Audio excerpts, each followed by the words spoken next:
beberapa saat yang lalu di hadapan majelis yang terhormat ini,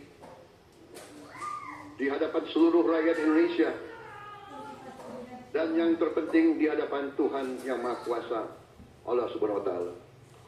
Saya, Prabowo Subianto, dan Saudara Gibran Rakabuming Raka telah mengucapkan sumpah untuk mempertahankan Undang-Undang Dasar kita, untuk menjalankan semua undang-undang dan peraturan yang berlaku, untuk berbakti pada negara dan bangsa. Sumpah tersebut akan kami jalankan dengan sebaik-baiknya,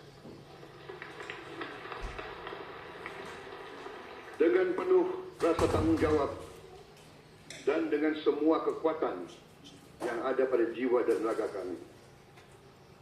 Kami akan menjalankan kepemimpinan pemerintah Republik Indonesia, kepemimpinan negara dan bangsa Indonesia dengan tulus, dengan mengutamakan kepentingan seluruh rakyat Indonesia, termasuk mereka-mereka yang tidak memilih kami. Kami akan mengutamakan kepentingan bangsa Indonesia, kepentingan rakyat Indonesia di atas segala kepentingan, di atas segala golongan, apalagi kepentingan pribadi kami. Saudara-saudara sekalian, tantangan, rintangan, hambatan, dan ancaman yang dihadapi oleh bangsa Indonesia di tengah dinamika dan pergolatan dunia tidak ringan. Saudara-saudara sekalian, kita paham, kita mengerti bahwa karunia yang diberikan oleh Yang Maha Kuasa kepada kita sungguh sangat besar dan sungguh sangat beragam. Kita memiliki luas wilayah daratan dan lautan yang sangat besar. Kita memiliki kekayaan alam yang sangat besar. Kita mengerti bahwa sumber alam ini terdiri dari sumber-sumber alam yang sangat penting untuk kehidupan manusia di abad ke-21 dan seterusnya. Namun, di tengah segala karunia tersebut, di tengah segala kelebihan yang kita miliki, yang memang membuat kita harus menghadapi masa depan dengan optimis, tetapi kita pun harus berani untuk melihat hambatan, tantangan, rintangan, ancaman, dan kesulitan yang ada di hadapan kita. Saya selalu mengajak saudara-saudaraku sebangsa dan setanah air untuk menjadi bangsa yang berani, bangsa yang tidak takut tantangan, bangsa yang tidak takut rintangan, bangsa yang tidak takut ancaman. Saudara-saudara sekalian, sesungguhnya sejarah kita adalah sejarah dengan penuh kepahlawanan, penuh pengorbanan, penuh keberanian. Tidak hanya pemimpin-pemimpin, tapi keberanian rakyat kita menghadapi segala tantangan, bahkan invasi dari bangsa lain. Saudara-saudara sekalian, kita paham dan kita mengerti bahwa kemerdekaan kita bukan hadiah. Kemerdekaan kita dapat dengan pengorbanan yang sangat besar. Saudara-saudara sekalian, dan kita harus paham dan ingat selalu, pengorbanan yang paling besar adalah pengorbanan dari rakyat kita yang paling miskin. Wong cilik yang berjuang, yang memberi makan kepada pejuang-pejuang. Janganlah kita lupa, waktu kita perang kemerdekaan, kita tidak punya anggaran, kita tidak punya APBN, pasukan kita tidak digaji. Siapa yang memberi makan kepada kita? Yang beri makan adalah para petani di desa-desa. Yang beri makan adalah para nelayan. Yang beri makan adalah para pekerja. Terus-menerus mereka yang mendirikan Republik Indonesia.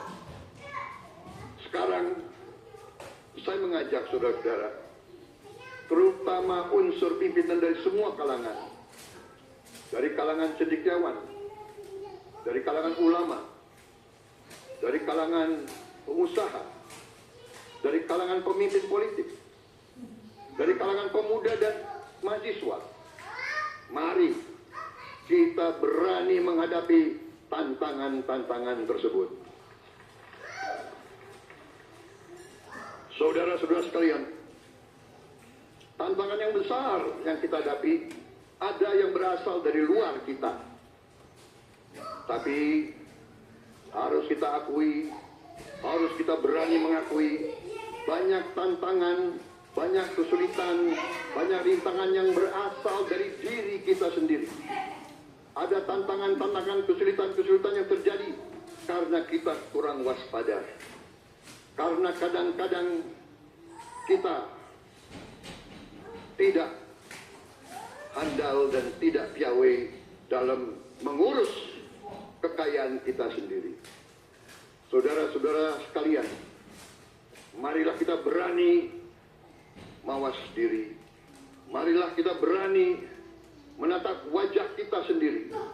Dan mari kita berani memperbaiki diri kita sendiri. Marilah kita berani mengoreksi diri kita sendiri. Saudara-saudara sekalian, kita harus menghadapi kenyataan bahwa masih terlalu banyak kebocoran, penyelewengan, korupsi di negara kita. Ini adalah yang membahayakan masa depan kita dan masa depan anak-anak kita dan cucu-cucu kita. Kita harus berani mengakui terlalu banyak kebocoran-kebocoran dari anggaran kita, penyimpangan-penyimpangan, kolusi di antara para pejabat politik, pejabat pemerintah di semua tingkatan, dengan pengusaha-pengusaha yang nakal, pengusaha-pengusaha yang tidak patriotik. Janganlah kita takut untuk melihat realita ini. Kita masih melihat sebagian saudara-saudara kita yang belum menikmati hasil kemerdekaan. Terlalu banyak saudara-saudara kita yang berada di bawah garis kemiskinan. Terlalu banyak anak-anak kita yang berangkat sekolah tidak makan pagi. Terlalu banyak anak-anak kita yang tidak punya pakaian untuk berangkat sekolah.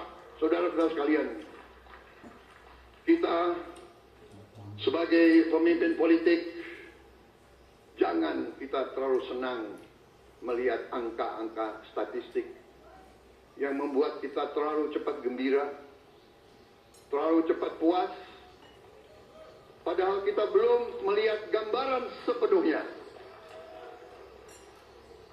Kita merasa bangga bahwa kita diterima di kalangan G20. Kita merasa bangga bahwa kita disebut ekonomi ke-16 terbesar di dunia. Tapi apakah kita sungguh-sungguh paham? Apa kita sungguh-sungguh melihat gambaran yang utuh dari keadaan kita?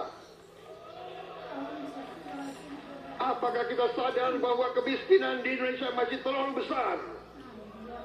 Apakah kita sadar bahwa rakyat kita dan anak-anak kita banyak yang kurang gizi? Banyak rakyat kita yang tidak dapat pekerjaan yang baik.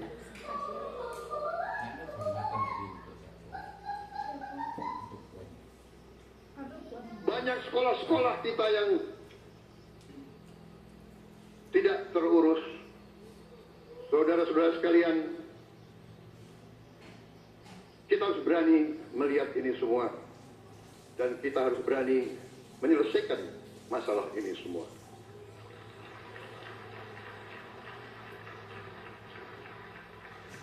Saudara-saudara sekalian, saya mengajak kita semua, marilah kita berani melihat kenyataan.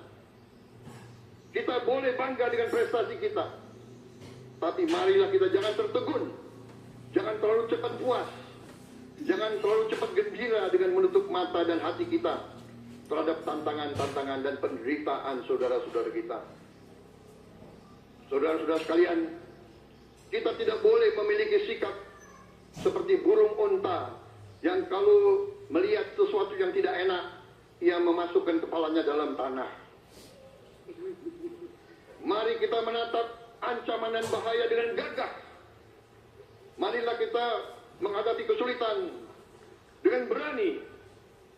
Saudara-saudara sekalian, marilah kita berhimpun.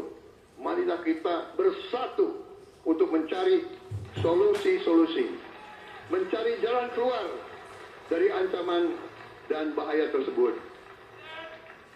Saudara-saudara sekalian, saya telah mencanangkan bahwa Indonesia harus segera swasembada pangan dalam waktu yang sesingkat-singkatnya. Kita tidak boleh tergantung sumber makanan dari luar. Dalam krisis, dalam keadaan genting, tidak ada yang akan mengizinkan barang-barang mereka untuk kita beli. Karena itu, tidak ada jalan lain. Dalam waktu yang sesingkat-singkatnya, kita harus mencapai ketahanan pangan.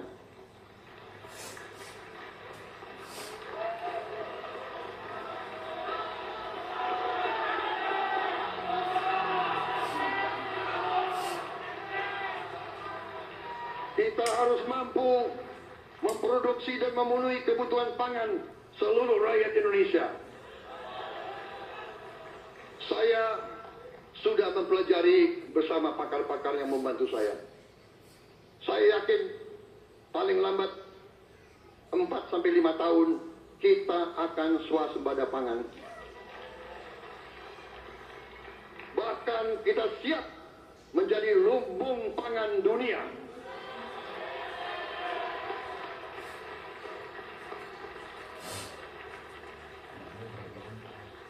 Saudara-saudara sekalian, kita juga harus swasembada energi. Dalam keadaan ketegangan, dalam keadaan kemungkinan terjadi perang di mana-mana, kita harus siap dengan kemungkinan yang paling jelek. Negara-negara lain harus memikirkan kepentingan mereka sendiri. Kalau terjadi hal yang tidak kita inginkan, sulit akan kita dapat sumber energi dari negara lain. Karena itu, kita harus swasembada energi dan kita mampu untuk swasembada energi. Kita diberi karunia oleh Tuhan Maha Besar. Tanaman-tanaman yang membuat kita bisa tidak tergantung bangsa lain. Tanaman-tanaman seperti kelapa sawit bisa menghasilkan solar dan bensin. Kita juga punya tanaman-tanaman lain seperti singkong, tebu, sagu, jagung, dan lain-lain. Kita juga punya energi bawah tanah, geotermal yang cukup. Kita punya batu bara yang sangat banyak. Kita punya energi dari air yang sangat besar. Saudara-saudara sekalian, pemerintah yang saya pimpin nanti akan fokus untuk mencapai swasembada energi. Kita juga harus mengelola air kita dengan baik. Alhamdulillah kita punya sumber air yang cukup. Dan kita sudah punya teknologi menghasilkan air yang murah dan yang bisa memenuhi kebutuhan kita. Saudara-saudara sekalian, juga semua subsidi, bantuan kepada rakyat kita yang masih dalam keadaan susah, harus kita yakin subsidi-subsidi itu sampai kepada mereka yang butuhkan. Kita harus berani meneliti dan kalau perlu kita rubah subsidi itu harus kepada langsung keluarga-keluarga yang membutuhkan itu. Dengan teknologi digital kita akan mampu sampai subsidi itu sampai ke setiap keluarga yang membutuhkan. Tidak boleh aliran-aliran bantuan itu tidak sampai ke mereka yang butuh itu. Saudara-saudara, anak-anak kita semua harus bisa makan bergizi minimal 1 kali sehari. Dan itu akan kita lakukan, dan itu bisa kita lakukan, saudara-saudara sekalian. Selain itu, menjamin, melindungi mereka yang paling lemah untuk mencapai kesejahteraan sejati, kemakmuran yang sebenarnya. Kita harus melakukan hilirisasi kepada semua komoditas yang kita miliki. Nilai tambah dari semua komoditas itu harus menambah kekuatan ekonomi kita, sehingga rakyat kita bisa mencapai tingkat hidup yang sejahtera. Seluruh komoditas kita harus bisa dinikmati oleh seluruh rakyat Indonesia. Saya sudah katakan, kita harus berani menghadapi dan memberantas korupsi dengan perbaikan sistem, dengan penegakan hukum yang tegas, dengan digitalisasi. Insya Allah kita akan kurangi korupsi secara signifikan. Tapi ini harus kita lakukan. Seluruh unsur pimpinan harus memberi contoh. Ingarso sing tulodo. Saudara-saudara sekalian, ada pepatah yang mengatakan, kalau ikan menjadi busuk, busuknya mulai dari kepala. Semua pejabat dari semua eselon dan semua tingkatan harus memberi contoh untuk menjalankan kepemimpinan pemerintahan yang sebersih-bersihnya. Mulai dengan contoh dari atas, dan sesudah itu penegakan hukum yang tegas dan keras. Saudara-saudara sekalian, semua kita percaya dan kita yakin kita akan punya kekuatan untuk bisa menghilangkan kemiskinan dari bumi Indonesia. Ini sasaran yang berat. Bahkan banyak yang mengatakan bahwa ini sesuatu yang tidak mungkin. Saudara-saudara, pemimpin yang berani, pemimpin yang baik akan terpanggil untuk menghadapi yang tidak mungkin dan mencari jalan agar yang tidak mungkin kita atasi.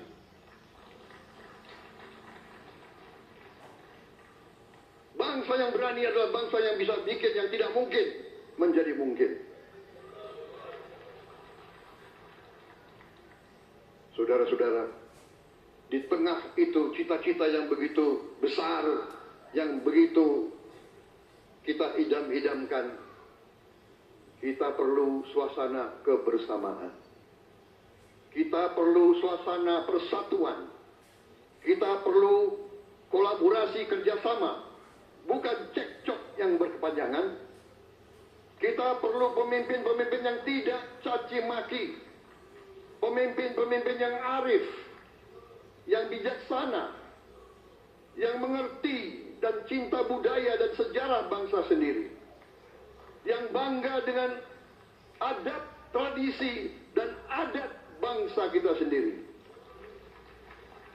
Kita dari sejak dahulu pemikiran, kehendak, dan rasa bangun pendiri-pendiri bangsa kita, dari sejak awal bangsa ini berdiri, kita ingin menjadi bangsa yang berdemokrasi. Kita menempatkan kedaulatan rakyat setinggi-tingginya. Dalam dasar negara kita, Pancasila, kerakyatan merupakan sendi utama dari kelima sila yang kita junjung tinggi. Kerakyatan yang dipimpin oleh hikmat kebijaksanaan dalam permusyawaratan perwakilan. Kita menghendaki kehidupan demokrasi, tapi marilah kita sadar bahwa demokrasi kita harus demokrasi yang khas untuk Indonesia. Demokrasi yang cocok untuk bangsa kita. Demokrasi yang berasal dari sejarah dan budaya kita. Demokrasi kita harus demokrasi yang santun. Demokrasi di mana berbeda pendapat harus tanpa permusuhan. Demokrasi di mana mengoreksi harus tanpa caci maki. bertarung tanpa membenci, bertanding tanpa berbuat curang. Demokrasi kita harus demokrasi yang menghindari kekerasan, yang menghindari adu domba, yang menghindari hasut-menghasut. Demokrasi kita harus demokrasi yang sejuk, demokrasi yang damai, demokrasi yang menghindari kemunafikan. Hanya dengan persatuan dan kerjasama kita akan mencapai cita-cita para leluhur bangsa kita. Bangsa yang gemah ripah roh jinawi, toto tentrem kerto raharjo. Bangsa yang baldatun, tojibatun, warobun gofur. Bangsa di mana rakyat cukup pangan, cukup sandang, cukup papan. Cita-cita kita adalah melihat wong cilik iso gemuyu. Wong cilik bisa senyum, bisa ketawa. Saudara-saudara sekalian, kita harus ingat bahwa kekuasaan itu adalah milik rakyat. Kedaulatan itu adalah kedaulatan rakyat. Kita berkuasa seizin rakyat. Kita menjalankan kekuasaan harus untuk kepentingan rakyat. Kita harus selalu ingat, setiap pemimpin dalam setiap tingkatan harus selalu ingat, pekerjaan kita harus untuk rakyat.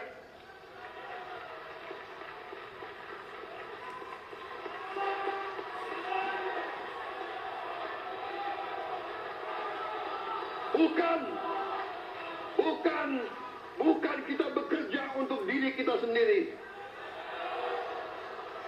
Bukan kita bekerja untuk kerabat kita. Bukan kita bekerja untuk pemimpin-pemimpin kita. Pemimpin yang harus bekerja untuk rakyat.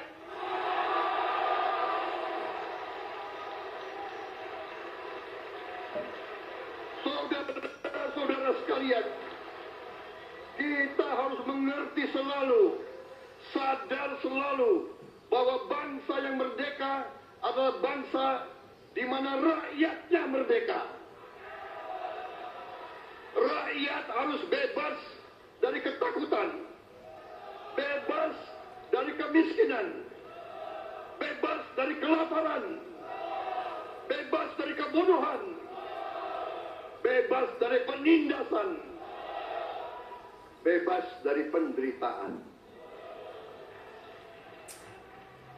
Saudara-saudara sekalian, masih ada saudara-saudara kita usianya di atas 70 tahun masih menarik becak. Ini bukan ciri-ciri bangsa yang merdeka. Hanya kalau kita bisa wujudkan itu, kalau kita bisa wujudkan keadaan di mana rakyat kita sungguh-sungguh merasa dan menikmati kemerdekaan, baru boleh kita sungguh-sungguh puas dan bangga dengan prestasi Indonesia merdeka. Sebelum itu, marilah kita kerja keras. Marilah kita berjuang tanpa menyerah.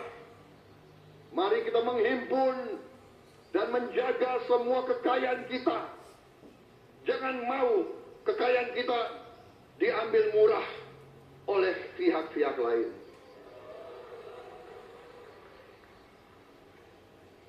Saudara-saudara sekalian, semua kekayaan kita harus sebesar-besarnya untuk kepentingan dan kemakmuran rakyat kita. Saudara-saudara, dalam sejarah politik, hal ini mudah diucapkan, tidak mudah untuk kita capai. Tapi kita bisa capai kalau kita bersatu dan bekerja sama. Marilah kita bangun masa depan bersama.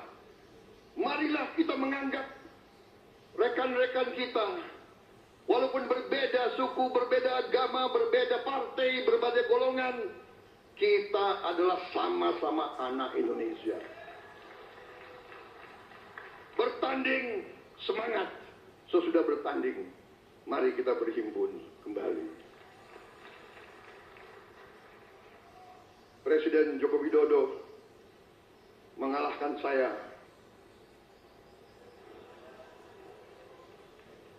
berapa kali ya, saya lupa. Tapi begitu beliau menang ya, beliau mengajak saya bersatu.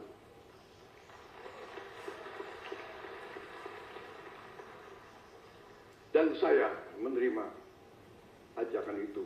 Sekarang saya yang menang. Dan saya mengajak semua pihak, ayo bersatu.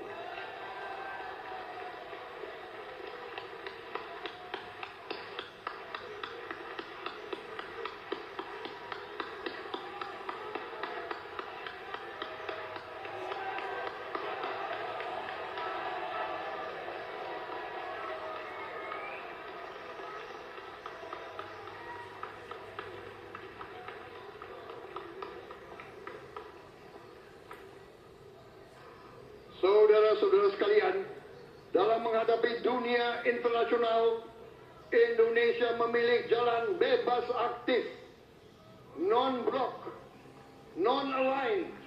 Kita tidak mau ikut fakta-fakta militer manapun. Kita memilih jalan bersahabat dengan semua negara. Sudah berkali-kali saya canangkan, Indonesia akan menjalankan politik luar negeri sebagai negara yang ingin menjadi tetangga yang baik. We want to be the good neighbor. Kita ingin menganut filosofi kuno, 1000 kawan terlalu sedikit, 1 lawan terlalu banyak.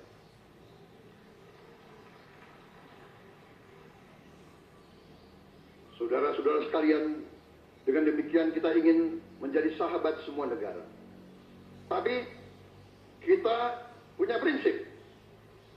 Prinsip kita adalah prinsip anti penjajahan. Karena kita pernah mengalami penjajahan,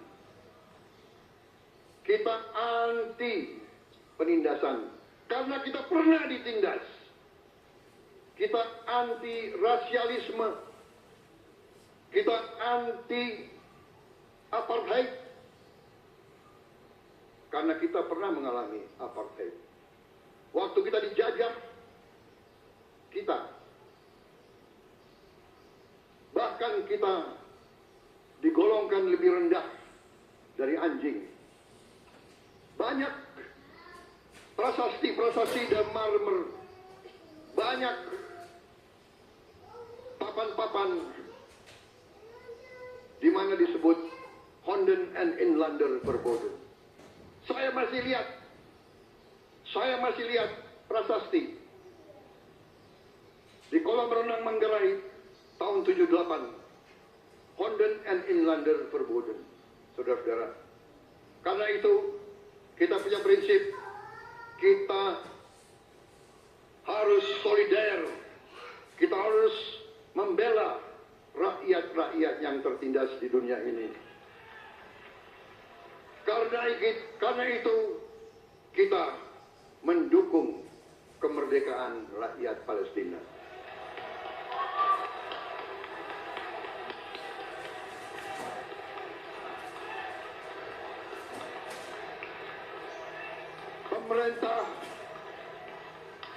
Pemerintah Presiden Joko Widodo sudah mengirim banyak bantuan. Hari ini kita punya tim medis yang bekerja di Gaza, di Rafah, dengan risiko yang sangat tinggi. Dokter-dokter kita, perawat-perawat kita sudah bekerja sama di Rafah, di Gaza bersama saudara-saudara kita dari Uni Emirat Arab. Dan kita pun siap untuk mengirim bantuan yang lebih banyak. Dan kita siap untuk evakuasi mereka-mereka yang luka dan anak-anak yang trauma dan korban. Kita siapkan semua rumah sakit tentara kita dan nanti rumah sakit lain untuk membantu saudara-saudara kita yang menjadi korban perang yang tidak adil.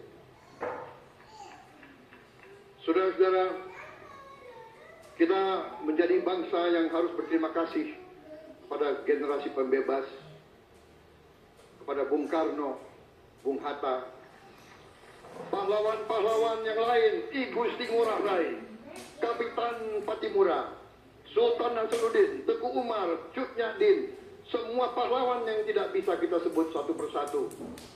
Tapi mereka yang membayar saham kemerdekaan dengan darah dan air mata mereka. Kita bersyukur kepada Presiden dan Proklamator pertama, Bung Karno, yang telah memberi kepada kita ideologi negara Pancasila.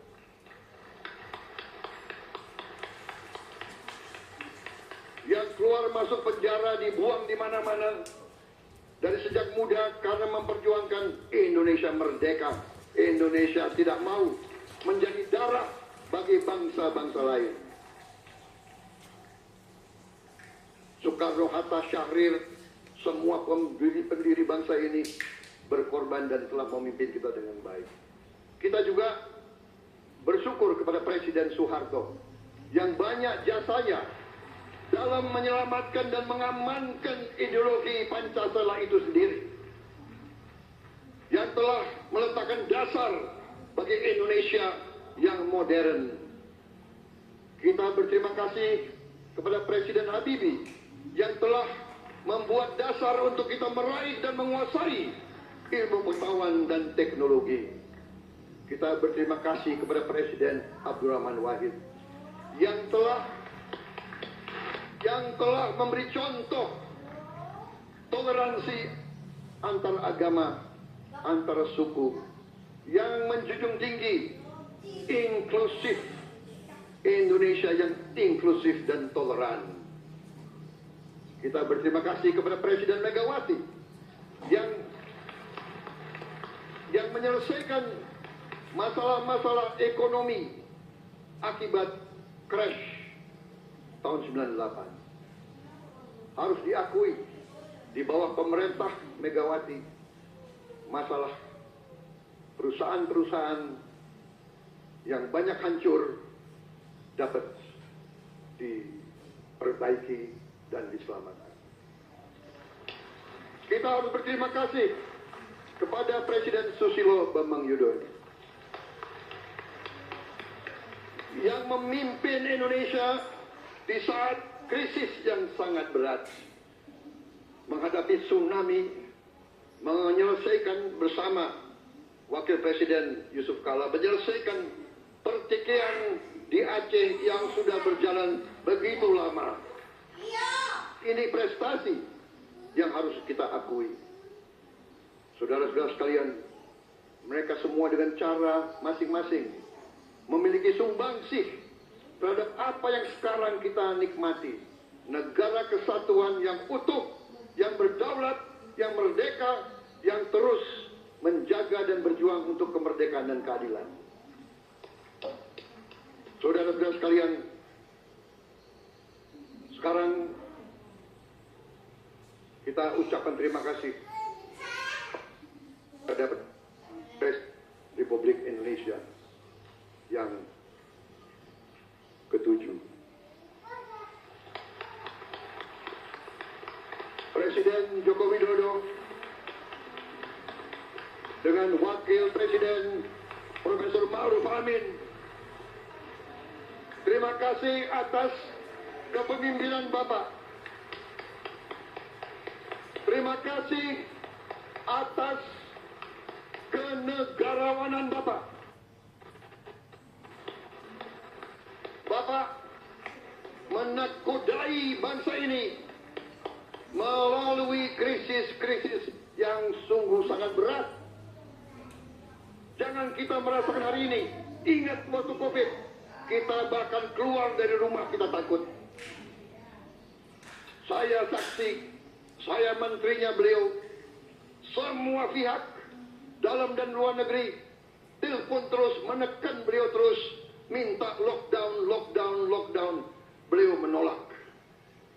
berpikir, kalau kita lockdown, bagaimana wong cilik, bagaimana warung Tegal, bagaimana ojol, bagaimana rakyat-rakyat yang makannya dari upah harian. Jangan kita lupa prestasi pemimpin-pemimpin kita.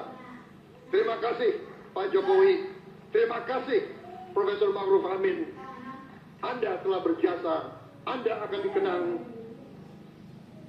sebagai putra Indonesia yang termasuk terbaik.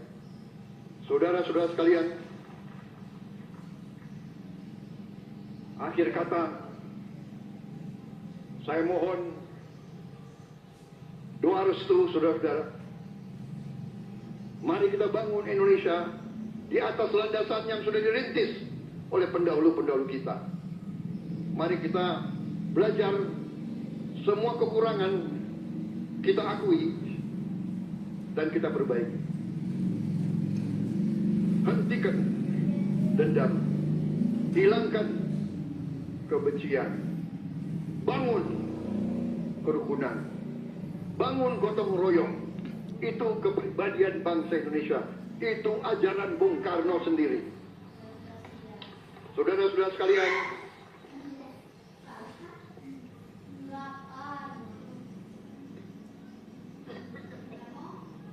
kami siap melanjutkan estafet kepimpinan. Kita siap bekerja keras menuju Indonesia Emas, menjadi bangsa yang kuat, merdeka, berdaulat, adil dan makmur. Kita tidak mau mengganggu siapapun, kita tidak mau mengganggu bangsa lain, tapi kita juga tidak akan mengizinkan bangsa manapun untuk mengganggu kita. Semoga Tuhan yang Maha Besar, Allah Subhanahu wa Ta'ala, yang memiliki sekalian alam, semoga melindungi kita semua. Semoga menyertai kita semua dalam perjalanan kita, dalam pengabdian kita pada bangsa, negara, dan rakyat kita.